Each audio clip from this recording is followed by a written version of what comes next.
2300 साल पहले, जब चीन छोटे छोटे राज्यों में बटा हुआ था, सभी राजा एक दूसरे से डरते थे। लेकिन सबसे बड़ा डर था उत्तर दिशा के मंगोल और हुनों का। उनके हमलों से गांव के गांव जल जाते थे, लोग मारे जाते या गुलाम बना लिए जाते थे। बच्चों के रोने की आवाजें पहाड़ों में गूंजती रहती थी। फिर राजा बनता है किंग शी हुआंग। उसने पूरे चीन को एक किया, लेकिन उसके मन में अब भी मंगोल और हुनों का डर था।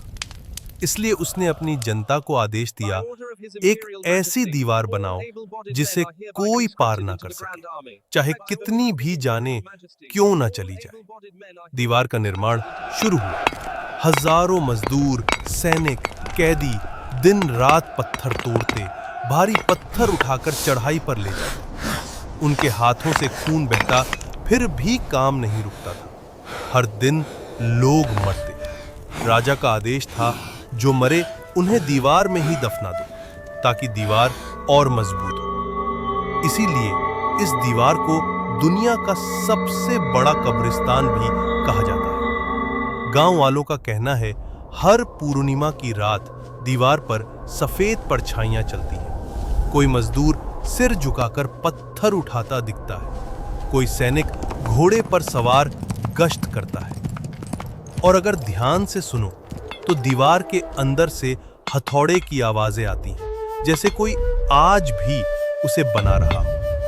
आज ये दीवार 21,196 किलोमीटर लंबी है, इतनी लंबी कि आधी पृथ्वी को घेर सकती है।